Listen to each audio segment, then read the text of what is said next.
Hi everyone, this is Vaidehi and I welcome you to my YouTube channel which is Study Techniques with Vaidehi। तो आज के video में हम ऐसे 5 English idioms को देखने जा रहे हैं जो कि बहुत ज़्यादा इंटरेस्टिंग है, बहुत ज़्यादा यूनिक है। सबसे बड़ी बात यह है कि आजकल जितने भी कॉम्पिटिटिव एग्ज़ाम होते हैं उनमें इंग्लिश का पोर्शन, इंग्लिश का सिलेबस ज़रूर होता है और उस इंग्लिश के सिलेबस में इडियम्स एंड फ्रेजेस नाम का टॉपिक इज़ ऑलमोस्ट देयर। तो अगर हम इन इडियम्स को पढ़ लेते हैं, इनका मीनिंग समझ लेते हैं तो ये हमारे कॉम्पिटिटिव एग्ज़ाम में तो काम आते ही हैं और साथ ही साथ हम इनको अपनी डे टू डे लाइफ में ज़रूर यूज़ कर सकते हैं।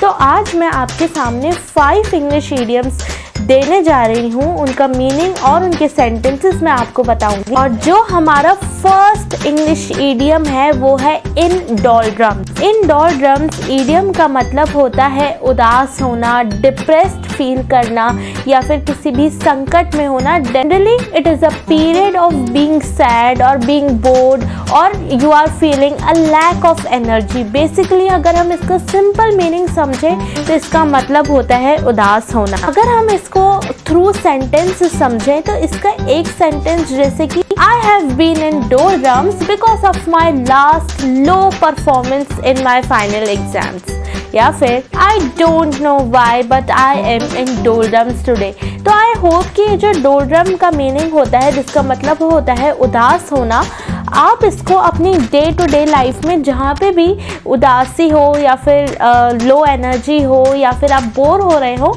तो ऐसी जगह पे आप इसको यूज़ कर सकते हैं। इसके बाद जो हमारा सेकंड इडियम है, सेकंड इंग्लिश इडियम है, वो है to cut a sorry figure, जिसका मतलब होता है अच्छा प्रदर्शन ना करना या फिर किसी दूसरे के सामने अपने आप को अच्छा साबित नहीं कर पाना या फिर अपने आप का एक बुरा या फिर बैड इम्प्रेशन दूसरों के सामने रखना, making a bad impression of yourself in front of others. For example, you will cut a sorry figure at the interview if you will not carry all the documents properly and in an organized way। या फिर इसका जो second sentence जिसमें हम इस idiom को use कर सकते हैं वो ये है she cut a sorry figure in her speech। यानी कि अगर आपको किसी के भी पुअर इम्प्रेशन या फिर नेगेटिव इम्प्रेशन की बात करनी है तो आप ये idiom to cut a sorry figure का यूज कर सकते हैं। इसके बाद जो हमारा नेक्स्ट इंग्लिश इडियम है वो है टू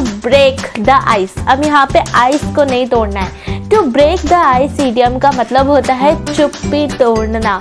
एक मान लीजिए एक जगह है जहाँ पे बहुत सारे 10-15 लोग हैं और वो कोई भी कुछ भी नहीं बोल रहे और आपने आगे होके अपना एक इनिशिएटिव लिया और बात शुरू की, तो वो होता है टू ब्रेक द आइस, यानी कि चुप्पी तोड़ना। या फिर ऐसा कुछ बोलना जिससे जो बाकी के लोग हैं वो दूसरे कंफर्टेबल हो सके और किसी भी टॉपिक पर, किसी भी पॉइंट पर अपनी बात को शुरू कर सके। इसका हम सेंटेंस के थ्रू समझते हैं। No one spoke at the meeting, at last I break the ice. या फिर I tried to break the ice by talking to the people next to me in the party. और इसके बाद जो हमारा नेक्स्ट इडियम है, बहुत interesting idiom है, वो है एप्पल पाई ऑर्डर। अब आपने एप्पल पाई सुना होगा, एप्पल साइडर विनेगर सुना होगा, तो आज ये English idiom apple pie order भी सुन लीजिए, जिसका मतलब होता है पूर्ण तरफ से व्यवस्थित होना, बिल्कुल नीटली, बिल्कुल टाइडली, बिल्कुल ऑर्गेनाइज्ड होना। यानी कि अगर हम इसको सेंटेंस में समझें, his study table was in apple pie order, her room was in apple pie order and their house is always in apple pie order।